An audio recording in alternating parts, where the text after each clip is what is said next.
This is NICU Babies Parent Support with Catherine Whitaker, a podcast from Hand to Hold, a national nonprofit that provides free personalized support, resources, and community before, during, and after a NICU stay. My conversations here will focus on education and personal stories with medical and hospital professionals, counselors, therapists, and NICU moms and dads from across the country. Whether you're preparing for a NICU stay, you're currently there, or you're months and years past your stay, you belong here. The NICU is hard. We're here to help. I'm your host, Catherine Whitaker, the mom of 6 children, including my very own NICU baby, and I'm so honored you're here. Hey, y'all. Welcome back to the podcast. This month, we are continuing our series on Pre-eclampsia Awareness Month. So last episode, we visited with a maternal fetal medicine doctor. These next couple of weeks, we're going to be visiting with some parents, some moms and dads who went through a preeclampsia diagnosis and what their outcomes were. And I felt like it was really important to give you some background on what is preeclampsia. That's why I interviewed Dr. Barry. He was so good, just giving us all just a general overview of what is preeclampsia, what are the signs and symptoms, what do you look out for, how does he treat patients? And as we sort of dive into the realities, like what does that actually look like? I wanted to give you an opportunity to hear stories, particularly from 2 different families who had 2 different outcomes. And today's guest, first, she's an absolute delight, and met her through Hand to Hold. She received mentoring services all for free through Hand to Hold, and her story is so good. She's a single mom, and her experience, I think, will inspire you, first of all, but I think it will encourage you. I think it will encourage you that if you're listening to this and you are a mom who has just been diagnosed with preeclampsia and you are feeling overwhelmed, whether you are a single mom or you have a partner, that you will hear what she has to say and you will be empowered to be like, I can do this. I can definitely do this. So today's guest is Dana Adams. Dana is currently a Benefits Analyst for the University of California. And after the birth of her daughter, Kyra, she started a nonprofit, 1145. And its mission is to help NICU moms and dads handle their disability paperwork, which includes, but is not limited to, calling doctors' offices while parents are attending to the essentials. She is an absolute delight, and I cannot wait to visit with her. So let's get to it.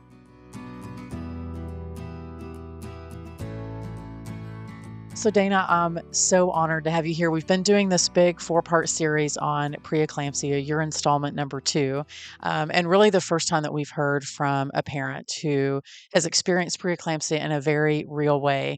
So I think we should probably start from the beginning. Was your pregnancy considered high risk from the beginning? Was preeclampsia something that was sort of in the back of your mind, or was that a new thing for you?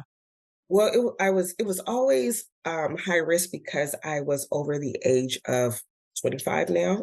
I was 39, so it was Okay. geriatric. So I was Yes. high risk there, but not for preeclampsia. No. Okay. So when did you, at what point in your pregnancy did they diagnose you with preeclampsia? So it's funny because I kept going to the doctor saying, something's not right. Like I feel bloated all the time. And they kept saying, go swim, you'll be fine. But on my 29th week checkup, that's when I had full-blown preeclampsia. And so So that what was what were some of the symptoms that you had, Dana? so the hard to breathe. I could not like breathe correctly. I was always tired, like fatigue all the time. And when I walked, it felt like I had salt or water in my Mm. feet. And so that's why the doctor or the nurse practitioner was all go swim. It'll help. And honestly, it helped. But the next morning, my feet were like humongous. And so I had to wear Mm. like Crocs for a long time because my feet were swollen. Yeah. Well, I'm grateful that you had a doctor who listened to you. I'm curious, like, what was your relationship like with your OB-GYN? And then at what point did they refer you, or did they refer you to a maternal fetal medicine doctor? So I always had a OBGYN, but in California, well, with I have Kaiser. So with Kaiser, you don't see your OBGYN actually until your last trimester. So it was Okay. just my nurse practitioner. And although I was communicating that with her, I don't think she really thought, oh my gosh, you have really high blood pressure. Let's go ahead and do something. So I think it could have been caught earlier, but I guess I didn't have the symptoms for her, I guess, in the beginning. Right. But I always felt like something wasn't right. Well, I mean, but I think that is a good reminder to Yes, anyone who's yes, listening is that your intuition as a woman and as a mom is yes, rarely wrong. yes, We know our bodies well. yes. Like this is not normal. No, it's not. So what do you want people to know, Dana, about how preeclampsia, maybe walk us through that last trimester. How did it affect your pregnancy, your delivery, and what do you want people to know about how that affected you and maybe how they might be able to learn from that? So first and foremost, if you feel off, like with your feet, like something is, like bloated, or it was like my feet were bloated, or they were huge, like edema or something like that, Right. go and check with your doctor. That's the first thing. The heaviness of breathing, like almost like COVID, you're trying to catch your breath. Mm. Call your doctor, go to the ER, do something. Don't wait, because that last visit was the visit where they took her. So I didn't have like a chance to, get myself ready. It was like, okay, no, you have to go. It's either now or you might lose her and you might lose yourself, you might pass. So How many weeks were you when you delivered? 29 weeks, and she was so 29 weeks. little. Oh my goodness. Yeah, 1 pound, 14 ounces. So it was like, oh my goodness. So that was, I mean, that had to have been a journey in the NICU. So Oh maybe my share, goodness. and Sure. that's probably an understatement. I mean, every NICU mom has a journey. Some of them are have a few more detours than others. It's hard no matter what. But so 29 weeks, she's in the hospital for how many weeks is she in the hospital? Oh, 4 months. Wow. She had, so when she was born, her, please forgive me, but her poop was stuck. And Hey, so, this is real. This is yeah, real. I'm so sorry. No, don't apologize. This is real stuff. I So, love it. so they had to do a reversal on her intestines. So at 3 days old, she has intestinal surgery. Mhm. Um, what kept her in longer is she until this day, she doesn't like to gain weight. So we we waited and waited. And so on the last month, I'm like, we have to do something. They gave her a feeding tube to go home. So to this day, we still have the feeding tube. So going back to the NICU, I had to do it by myself. Her father, unfortunately, got sick 2 days after she was born. So he never got to see her. He actually passed away last year. So it's been a journey explaining, all this to her, Right. because now she has questions like, Right. where's my daddy? So now we have to go over that. But she's so resilient. It's like, okay, well, okay, he's in heaven. Let's go. I think But NICU babies traditionally, I don't know what it is. I always there's a part of me that thinks that perhaps they remember some of the things that they yes, went through because when they yes. get older, they're feisty. I don't know if you've got a feisty NICU Oh, baby. I've got one. Um, but I also believe it's what helps them be so resilient in the NICU and yes, beyond. And as yes. you start to turn over, so remind me, how old is Kyra now? She'll be 5 April 12th. So Okay, my trauma day is coming. I always get that anxiety, like, oh, here we go again. right. No, So we all have those triggers and anniversaries that yes, remind us, like, take a deep breath, we can do this. But we can do you're right, this. as they get older, we start to turn over their story bit by bit to them because as moms, we carry that for a long time. And then we Yes. think, okay, when do we carry this? And then when do we start to turn it over to them? This podcast is produced by Hand to Hold, a national nonprofit, but we're more than simply a podcast. Be sure to download our app, join one of our support groups, or find one-to-one support, enjoy counseling, find loss and bereavement support, participate in a peer-to-peer mentor program, or check out our news, articles, and family stories at handtohold.org. All of that is at no cost to you. Hand to Hold's mission is to provide personalized support before, during, and after a NICU stay to help ensure that all NICU families thrive. Dana, I'm curious. I know that you mentioned that you had some challenges in the NICU as a Yes. mom, and she had some challenges as a baby. As you guys have graduated from the NICU, how have some of those challenges changed, and how have you navigated through those? So the challenges when we went home, the trauma from so when they reversed her intestines, she had they scratched her throat when she was intubated. So that made her not want to suck the bottle anymore. So that was one of the reasons why we had to get the feeding tube. So when we left the NICU, we had a nurse come in to try to help her learn how to suck, breathe, and I don't. There's a third one. It's like breathe and swallow. Yes, Yep. to do that, and she just was so stubborn. Even at 5 months, she's like, "No, I'm not going to do that." So that has still been a challenge. She does eat a little bit, but it's not enough to sustain weight. So I will not remove the feeding tube until I know she can eat Right. like a real meal. Um, we do have occupational therapy. Her fine motor skills aren't the best, so we're working on that. Um, I'm trying to think, like, we were blessed, like she didn't have any brain bleeds, but she does have, just the issues of I guess not wanting to do. That's where the feistiness comes in. She doesn't want to do anything that's going to help her right about now. She Right. won't get on a bike. Things that I think will help her. She's not ready for. Sure. Well, preemies traditionally have their own timeline. They Yes. have their adjusted age, but I also think they hit milestones on a different playing field than their quote unquote normal kids. Yes. Like I remember when our preemie finally rode a bike, I think he was 10, Dana. So you Okay. got 5 more Okay. years. Um, but I remember looking at other kids and even the other kids in my house, but certainly the kids on the block thinking it kind of stings just a little bit. Like, Yes. why Yes. isn't my kid doing that? But then I reminded myself, one, he overcame massive battles in the beginning that those Hello. kids didn't, and he's on his own timeline. For those that are watching on YouTube, you can see her cute face, but Oh. of you who are listening, I know. So if you're listening on a podcast, jump over to YouTube just so that you can see she's got the most adorable heart-shaped little glasses on. She looks like she's such a bundle of joy.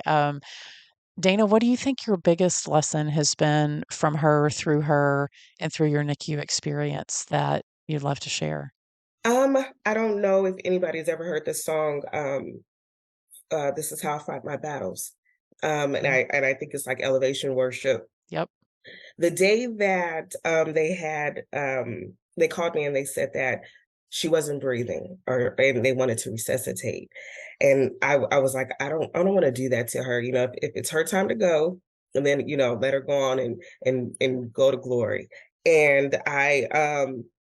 she just automatically, that song, for some strange reason, whenever I'm going through a trial with her, we play that song and she just overcomes. So I think that has taught me that you can overcome anything. Be an advocate for your child and for other children, because they need you to speak for them, because you are that person. Yeah, they rely on mom and dad Yes. to, Yeah. or whoever their caregiver may be, to be their Yeah. voice until they can Yes. speak for themselves. But sort of circling back to that, knowing, like owning your own intuition and knowing when you need to speak Yes. up. So you did a thing. Not everybody does this after they leave the NICU, but you started a nonprofit. So I would love for you to tell people what that is and why you started it. Anytime, anytime. So I don't know if anybody remembers our first visit with other NICU moms in the room I think with the doctor, and they're explaining the transition of, everything that's happening, how many nurses you'll have. So I was in a room with like 4 different moms, and I don't know, I was just looking at their faces thinking, they were like, how am I going to come here every day and try to keep my household in order? Mhm. And I started asking them, are you guys on disability? Have you called the doctors? They're like, we don't even have the time. So I took their forms and I started filling them out for them. I would call the doctor, and that would help me heal a little bit, keeping my mind off of the bells ringing in the NICU and washing your hands, scrubbing. So that helped me not focus so much on my issue, but to help somebody else who was hurting. So what I do is just I call the doctor to make sure that we can get other disability ongoing, to get them paid. And that's what I've been doing for the last 5 years or 4 years. Wow. So the name of your nonprofit is what? It's called 1145. There's got Um, to be a story there. I want to know the story. yeah. My grandmother had 11 kids, and it's 45 grand and great grands. And so actually it's more now, but when I started it, it was 1145. I'm like, I can't change this now. But my grandmother always instilled in us to help others. And so I'm like, what a name, because it embodies her. You know, she taught us when somebody's hurting or somebody needs something, you jump in and you help, because you know if you have the resources, that's what you're supposed to do. And so that's what I do.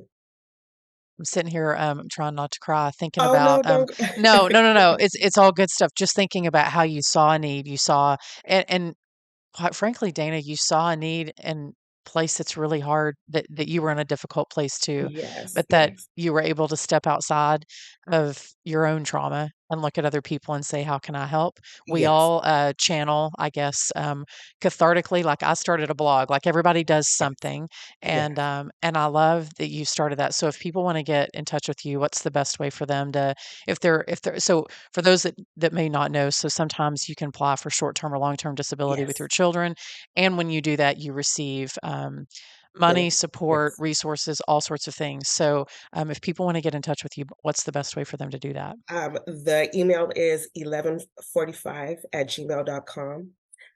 It is 1111 45 and then spelled out 45@gmail.com.